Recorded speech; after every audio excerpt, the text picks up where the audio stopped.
Welcome, listeners, to a brand new bonus episode of Oh My Word podcast. And today we have a really special treat. We have an author, Dianna Rostad, with us. She's the author of You Belong Here Now, which is officially adult historical fiction. Dianna, welcome. Welcome to the podcast. Thank you so much for having me. I'm so excited to be here. Hello, all you writers and readers out there. We're very excited. I'm very excited. This book was on my TBR for a while, and then I finally got it, and then I moved it. Even though I have like 100 books I haven't read yet that's like sitting in my room, I kind of bumped the book up to the top of the pile. Oh, yeah. We've all got that TBR pile. We know how it goes. Yeah, and it's just like, okay, this book will skip up to the top. Yeah. And now we're talking, so this is very great. Let's just go, we always start with the beginning. How did you get into writing? You've got your debut now, and it's all very exciting. Short or long version, how did this all come about? Well, my kids were getting older and I was at home at that time. I'd previously been in business and had crazy jobs, which I can tell you about. I used to have a caseload of youthful offenders, which really informed the backgrounds of some of these street kids that I wrote about in You Belong Here Now. But, at this point in my life, I'm at home. My kids are teenagers. They're not needing me so much. And my husband turns to me, goes, and I was such a great reader. He said, why don't you try writing? And I said, okay.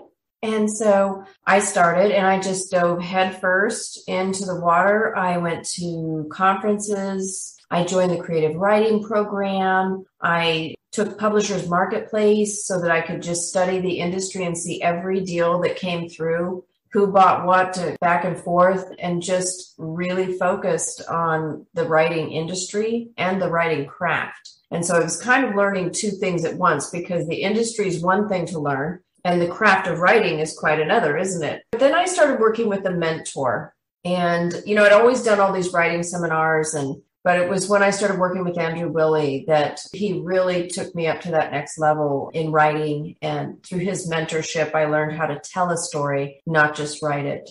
Wow. Well, okay. Your husband says, why don't you try writing? Why would you even think that was, sure, let's try writing? You always had a dream to write? It's funny because before he asked me that, I had written short stories that I never told anybody about. It was a little short story about a bird, and it was sort of a fantasy. He turned into something different and he morphed, and it was sort of going to be a story about the environment. And I don't know where that came from, but it just started to come out of me. And so I'm like, okay, what was that about, Dianna? So I don't know. I guess it's because I'm a real tree freak. I absolutely love trees. I love the environment. I love nature. So I think probably my desire to write and nature sort of came to this big. And maybe he was reading my mind. I don't know. So I always have my head in a book. And so it seemed natural for him to ask the question, well, maybe you want to try writing. Because, he was always traveling. And so my working outside the house was just not possible at that time. And so I would have had to do something in the house. And so, of course, here I am. I'm in my house. And this is what writers do. They write in their house. Despite common belief that we go to Barnes and Noble or cafes, I think some people do that, but I think it's just too dang loud. Yeah, someone's asked me also about where do you write? I'm like, at home also. I don't know why I would go somewhere else to write. It also doesn't make sense to me.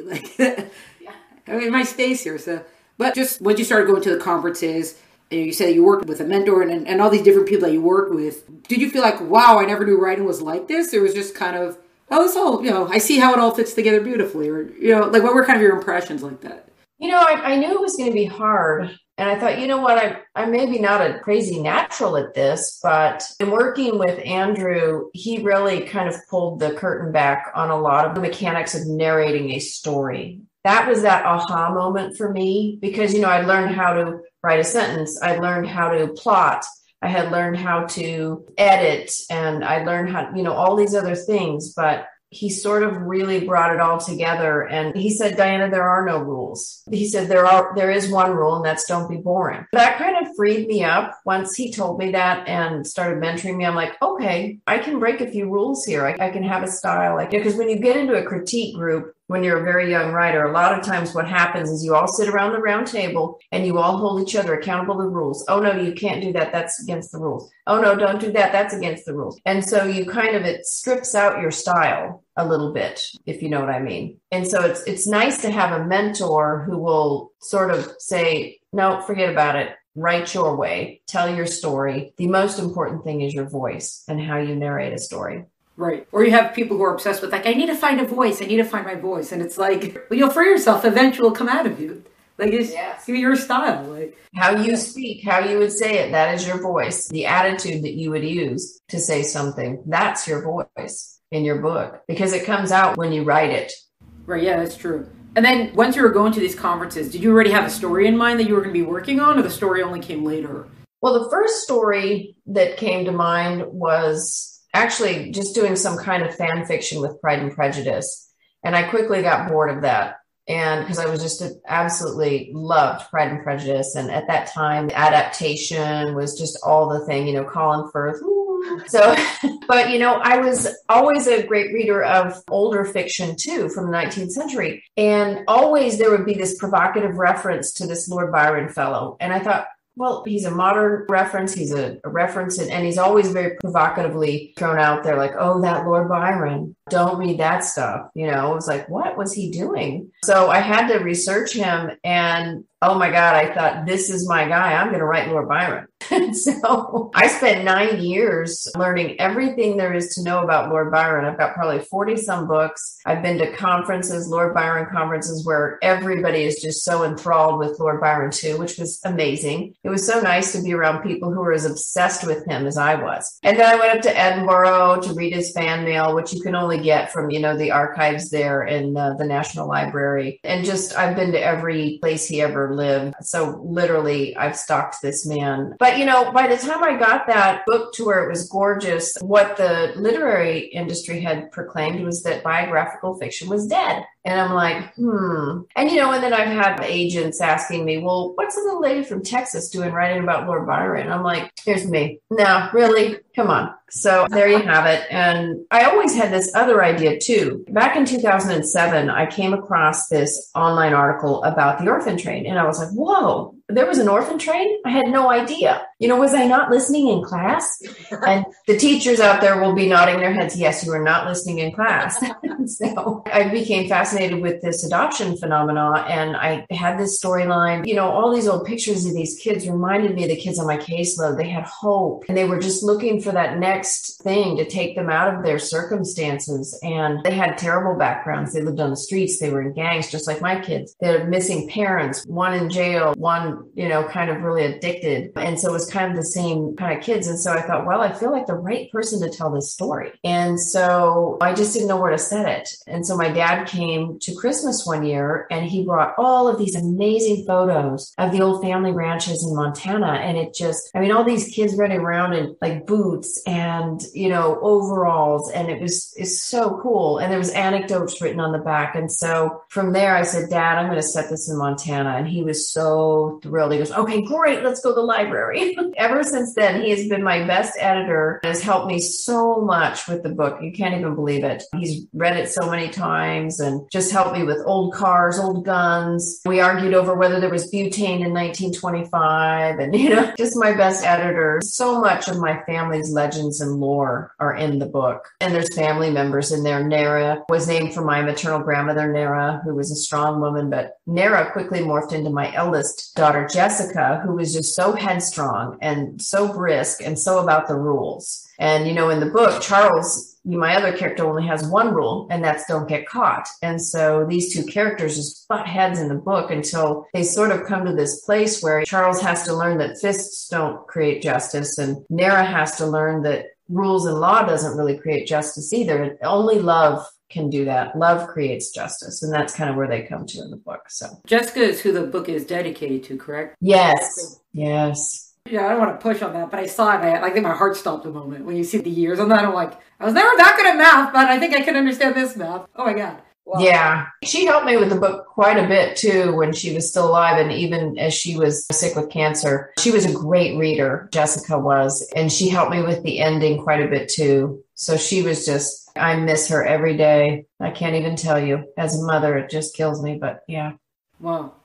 Well, so to the actual book, this you worked on with Andrew once you actually had the story at this point that you were able to work on it with him? Yeah, Andrew helped me with the outline on this book. He helped me with several versions of the book, even before it got picked up by Marley Rusoff. He helped me. And then afterwards, when she and I were going through it and editing it, he helped me edit it one last time and really got me over that final sort of thing. Just, he's always been there with me. I think we've known each other for probably 12 years. 11 years. He's a great, great mentor. He's actually lives in UK. He's British. And I actually went to him because, I was writing this Lord Byron story at the time. So, but he loves the West too, because he lived in Colorado with his partner for many years and he loves the West. So he was an editor for Little Brown London. So it took you 10 or 12 years to write this? Yes. Wow. You're like, so you're doing the math again. I'm like, wait a second, you say you know him for 12 years. Wait a second. Wow. How much of that includes the research, I guess, or are you including all that and all the different drafts and all? Wow. And just learning how to write too, just cutting your teeth on your first book. Maybe you don't get it published. It's heartbreaking, but it's still in there. Lord Byron's been gone for 200 years. Someday I will get that book published.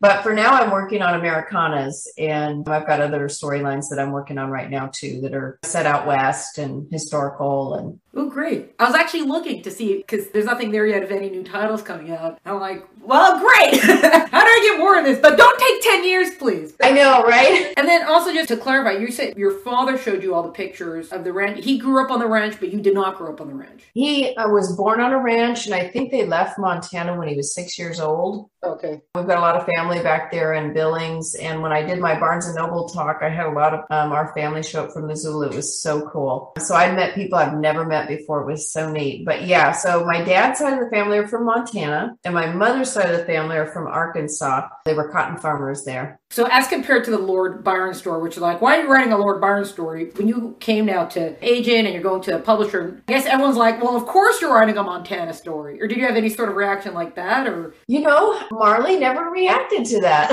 She didn't. So, because she had read the first parts of the Lord Byron book, and she had a conflict of interest. And so she couldn't take that book on at that time. And then a year or so later, I phoned her with this book and I pitched it over the phone, and I told her I have these 4 executive editors who want to see it. What do you think? And she's like, oh, okay. Send it to me. I sent it to her and she read it over the weekend. And by Sunday, she was offering me representation. And I was absolutely thrilled because she was my dream agent. Well, how did you even get that sort of access to her? Was it through conferences or something that you had met her and then? Here's the huge secret. I stalked her on Google. We're seeing a pattern here about you stalking people. We should be asking other questions. This is going to turn quickly. You're like, oops. No, but I put a Google alert on her. So if there was any activity on her, she was going to a conference, I would know about it. And so this came up that she was going to this place called The Loft in Minneapolis. And I'm like, that's a weird place for a big gun agent to go to. And I thought, okay, I'm going there though. And so I signed up for the conference, and turns out that was Marley's old bookshop. She grew up in Minneapolis. Her father was a bookbinder, and he had a contract with the Montana Historical Society. So she grew up binding books in cowhide. And so she had a tremendous fascination for Montana. And I think her family owns gold mines or something back there. So a lot of it was luck that she had that real love of Montana and wanted to read the book and loved it when she read it. So, wow. So many people talk about their dream agents, but how did you decide that? You had read other books that she represented, or just researching agents, it just seemed like this was going to be a good fit for you? Because, there's a lot of options. I mean, there aren't. Right. Yeah. There's a lot of agents out there. So I found her through Publishers Marketplace. And I think that's an invaluable tool for anyone who is learning to write and gets to the point where they want to sell their book. And I think even before you start writing, you ought to see what's selling at the moment. I know things are trendy and you can't make trends, but it's awful nice to know that nobody wants to see a fantasy vampire before you start writing it. Yeah. Because when you go to pitch it, you're going to fall flat. And that's a real hassle. So if you're looking to be a commercial writer who wants to sell their work, honestly, you've got to be on Publishers Marketplace, because not only does it have all the deals that pass through the literary industry, it'll tell you which editor buys from this agent pretty regularly, what that editor buys and loves. And so you actually have to figure out okay, who is this agent selling to? The editors. And would that editor, any of those editors, like my book based on everything else they've written? So you actually have to work from the editor and then figure out the agents from there on. And so that's how I did it. And also I knew from the statistics on there, because they have a deal makers list there where you can find out, okay, who sells the most fantasy fiction, period. And it pulls up all these agents by ranking, 1, 2, 3, all the way down to 100. And then it'll pull up all the editors who buy this genre of whatever. And so that's super helpful because then you know, okay, who do I pitch this to when you're ready?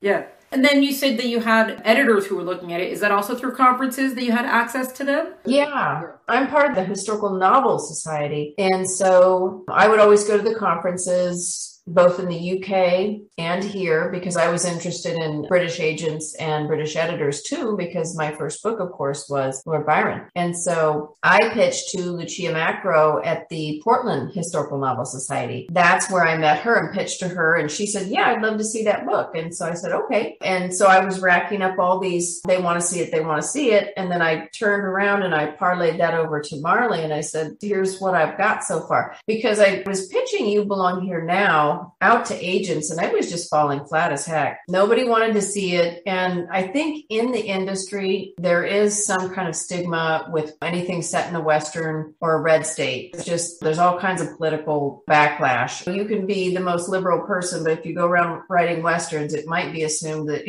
you're a gun-toting, I don't know. But I do know that I've been at conferences before where somebody in the audience asked, can you sell a Western? Or how are Westerns selling out there? And then there was one agent up on the panel who answered very derisively, I can't sell a Western. And that's exactly how she said it. And I was like, oh man, shoot. So that's what I was up against to get this book published. But it was an Orphan Train story. And as we know, comps matter in the industry. And the Orphan Train was a #1 New York Times bestseller. So this book had good comps. And more than anything, that's what punched me through and got people to read it and realize that it's set in a Western, but it's a family saga, it's family drama, and it's a good, big-hearted story. So yeah, absolutely. It's interesting also that you said you had that challenge, because I'm writing young adult fiction and they say no historical fiction. And it's like, why? Someone decided there's 1 or 2 authors that are doing very well with historical fiction in the young adult market, but otherwise, most agents, they don't look at historical fiction. And it's certain historical fiction has the same thing. You could still have sword-wielding assassin people, but if it's in a fantasy setting, it sells. If it's historical fiction, doesn't sell. And it's just a curious thing. Isn't that interesting? Even when you said things with politics, and I was also very glad that it was just the big-hearted story, and you weren't trying, that's what it tells me it's going to be, and then it was that, you know? And then, you're like, it's 1925 Montana, who cares what the politics in 1925 Montana were for today? Like, who cares? But I guess, like you're saying, I guess everything becomes a mush. Yeah, people will avoid certain things because they make assumptions and whatever, and it's tough. It's tough, and I'm sure there's plenty of other people in different genres who have those same issues that they have to sort of really go against. Yeah. So you also write it from 2 point of views, that we have Nara's point of view and Charles' point of view. I guess you always thought or considered this was going to be like an adult fiction. You didn't consider writing it for a younger audience because you do have younger protagonists in the story. That was not a thought, or that was a thought? Well, after writing Lord Byron and his market was like this, tiny, I said, you know what? I'm going to go wide. I want a wide audience. I'm going to write for the young, old, all genders, that kind of thing. That was really what I was going for. And so I will every once in a while get somebody saying, oh, this feels like a young adult. And you know what? It can, in certain parts, feel like that because Charles is a young adult. And so I'm writing from that perspective, and he's not telling his story as an older man or something like that, where you see a lot of stories done that way. He's really there in that present time telling his story. So yeah, I just chose to do it that way. And I do like a big set of characters. I would have liked to have another point of view if I could have gotten away with it. But, you know, it is what it is. It worked. I actually thought it was interesting. So one of the characters that you have on the ranch is Jim. He's Cheyenne or... Cheyenne. Yeah, okay, he is Cheyenne. And there's kind of that, I guess it's like kind of a stigma. He's a hardworking individual. You see him, he's a very upright individual. But but they're still like, oh, he can never be foreman on the ranch because no one's going to listen to him because, you know, he's not whatever. And then you even have kind of a little bit between him and Nara also. So part of that, because you had a lot of fighting the Cheyenne, or you had, was it Custer's Last Stand, I think is mentioned. And it actually reminded me a lot. I don't know if you've seen it. You know Sayonara? Is that Marlon Brando? Oh, I've never seen that. Oh, yeah. Oh, I think it came out in the 50s. Part of what that film did is that it broke down the barriers between marriages between Americans and Japanese. Because it was right after World War II. Well, you know, 10 years or whatever after World War II. And we're not talking about American Japanese. We're talking about Japanese from Japan. But the film shows you both sides. It shows you that the Americans had a stigma against the Japanese because you bombed Pearl Harbor and all that stuff. But the Japanese were like, well, you put the bomb on us, so I also would never consider you. And then, you know, the two of them fall out, blah, blah, so it broke down the barriers. So I was thinking about that when I was reading about it. On the one hand, you have the ranchers or whatever, oh, we never listened to Cheyenne. But it's like, even if they were only protecting themselves, it's not like the Cheyenne didn't also, it came from both sides almost. It was interesting that you kind of like left it almost. Was that just because that would have been more historical accurate, or that was just, it just felt right for your characters to just, this is the way it was, so we got to move on from here? You kind of know what I'm trying to ask. Yeah, I mean, I portray what I think would have been the realistic attitudes. Like Papa, for instance, he was 16 years old when the Battle of the Little Bighorn took place right there in that area. And so the settlers would have been terrified of the Indians. But the reality is that the Cheyenne, the Lakota, all of those, the Crow helped the U.S. find the Cheyenne. So there's some pretty deep resentments there between Cheyenne and Crow, actually, because the Crow scouted for the U.S.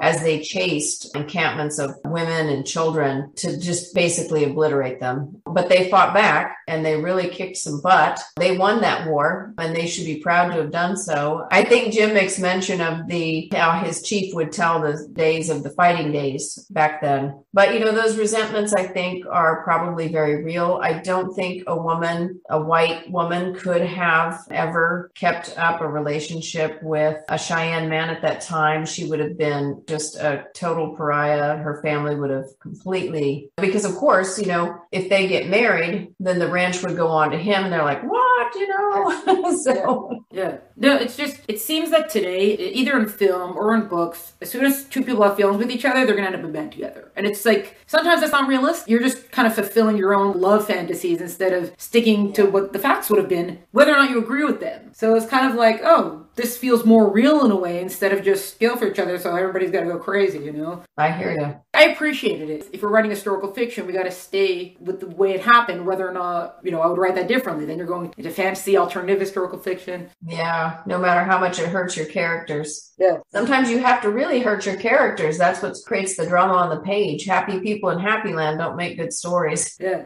Well, that was also interesting for Nara that she's so convinced she wants to take over the ranch. She's given everything into the ranch. Her older brother is not equipped for the ranch, not his life. And then she only realizes once Charles and the rest of them come, she has a moment where they finally kind of merging into this family where she's like, I never want to be a wife and mother, but without being a wife and mother, the ranch would have passed to nobody after me. Yeah, she's kind of being myopic there, huh? Yeah, I don't know if there's an answer to that because, you know, you can't, or maybe you could be giving birth as you're also taking care of the ranch or whatever, but at the same time, you could put your whole life into the ranch and then what's it worth if you can't give it to the next generation, I guess? You're going to have to, the government's going to take it over, who knows? Who are you going to give it to? Well, you're not giving it to your older brother and his kids. They're probably up in the city or wherever they're going to be or, you know, whatever, whoever's going to be his people. Exactly. Yeah. And then one more thing about the book also. You write about with the Mustangs. You have the Wild Mustang. Can you just give some context to that? Because the roaming horses, because wasn't there a thing that when the British first came or the Spanish first came, didn't they bring a lot of kinds of horses with them that were not like indigenous to America? Were there something like that? So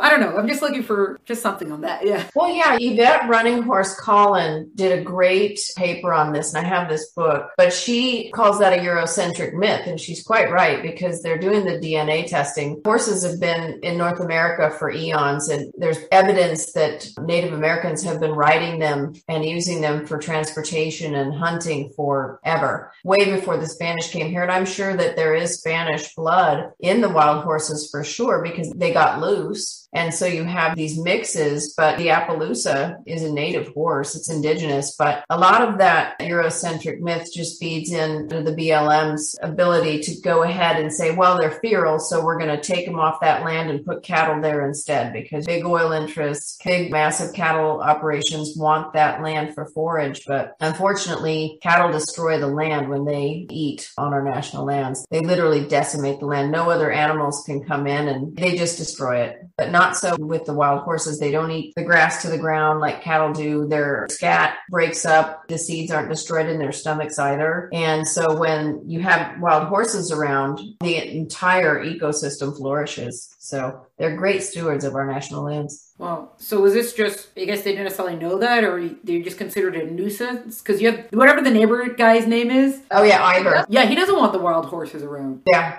same problem. It's all a fight over forage, for grass, for feed for your stock. And nothing's changed in 100 years. They're still rounding up those horses, and they still end up in the slaughter system, despite all the laws we passed. So, did you go up? Well, you have been up to Montana, but did you go before the book came out? Like, are most of these ranches are still around today, or what does that look like these days? There are some ranches out there for sure. In fact, when I was going out to do my research, it was Calamity Jane's old ranch. She lived up near Billings, was up for sale. I thought that was the coolest thing ever, And she was around. She was a nurse of sorts in the Battle of the Little Bighorn. Yeah, she was an interesting character. Yeah, I think after I saw, the Doris Day version, so I actually did some research, and it's like everyone thought she was a big mouth. No one really knew what to believe from the things she said. I don't know if that's real or not, but I kind of saw some of that about her. I was like, oh, great.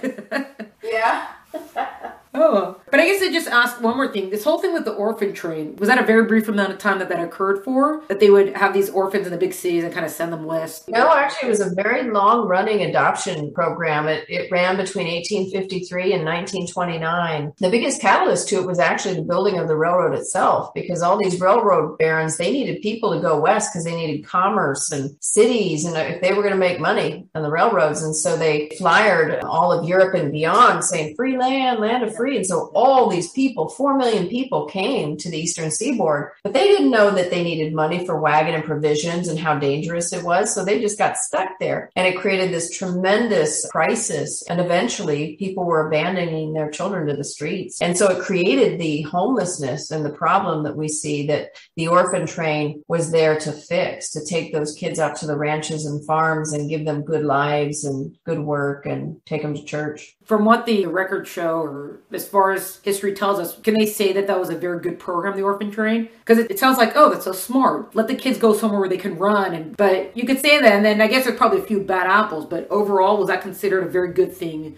I think it was a great program. I think whenever you have humans involved in anything, you're going to have some percentage of evil and problems. There's no doubt. But I think overall, the train descendants that I've talked to, they had good stories. They went on to have many children and fruitful lives, and they had a chance that they wouldn't have had, running around starved with no shoes, sleeping in alleyways and running around in gangs in a filthy, filthy city riddled with disease. And there's no doubt that there were some really bad stories out there from the orphan train in terms of people really taking advantage of these kids. But I think that the Children's Aid Society did everything they could. They had liaisons. They had 2 different contracts. Kids 15 and above, they figured, well, they're taking them on more for work. So they had protections in that contract. 14 and below, that was a different contract. They were to be treated in every way as a member of the family. So I think it was pretty progressive that they kind of took 2 different tracks there and really kind of executed on that. So that was I think that was a really good idea that they had. And I've only heard good stories, but I know there's bad out there too.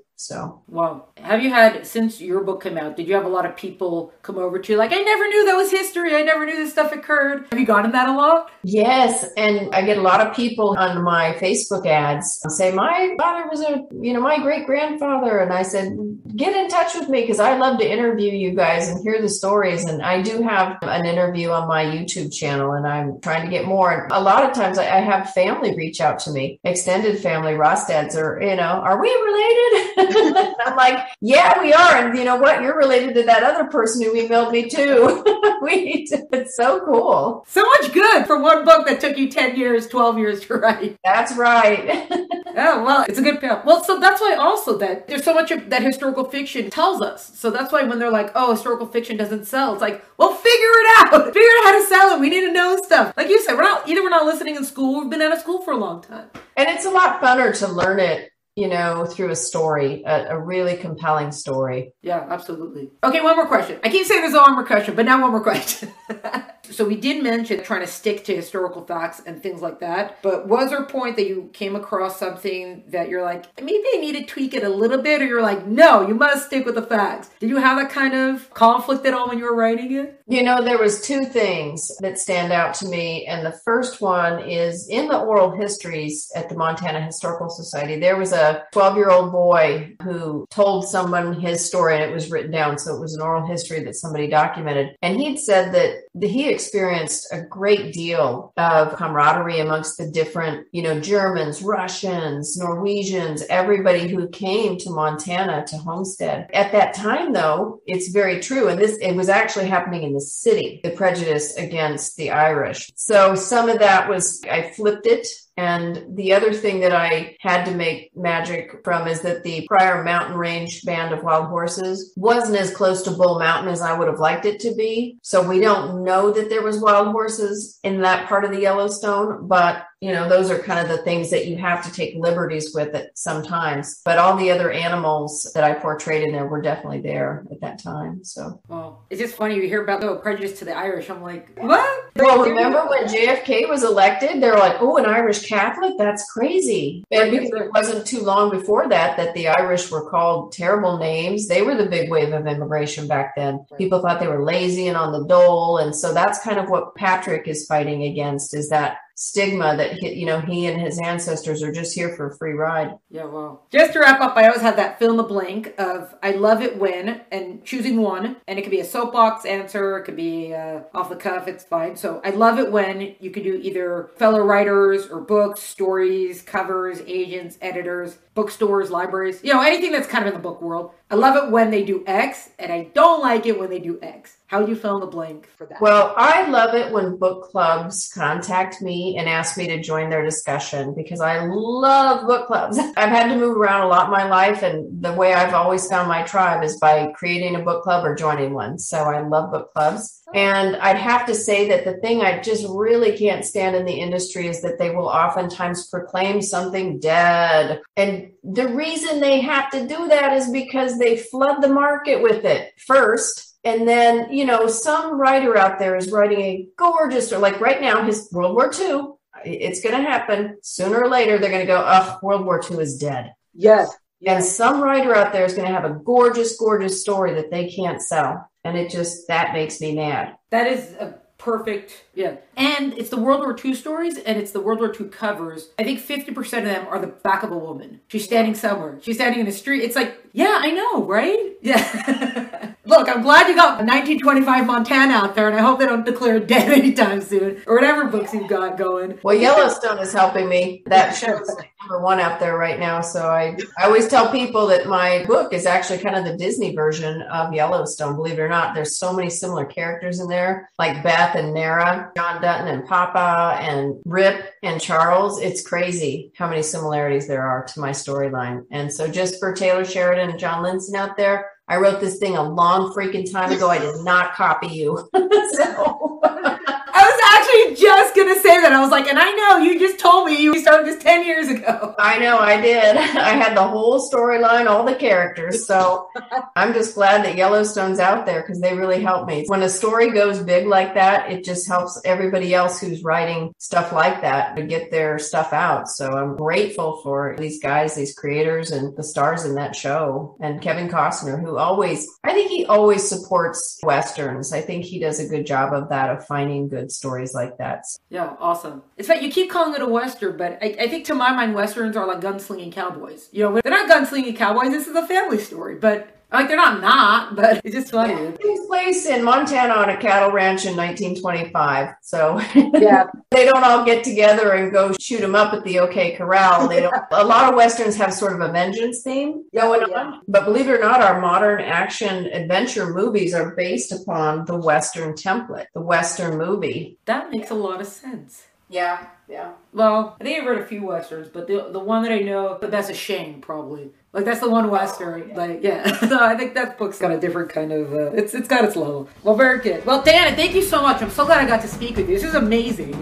Well, thank you for having me. It was a lot of fun talking to you. This was a bonus episode of Oh My Word podcast featuring author Dianna Rostad. To find out more about Dianna and her work, please visit the link in the episode notes. To find out more about Oh My Word podcast and all the great stuff we're up to, please follow us on Instagram at Oh My Word podcast. Check us out at el10about.com. Music is by Tim Burke. Thank you so much for joining us. Catch you next time.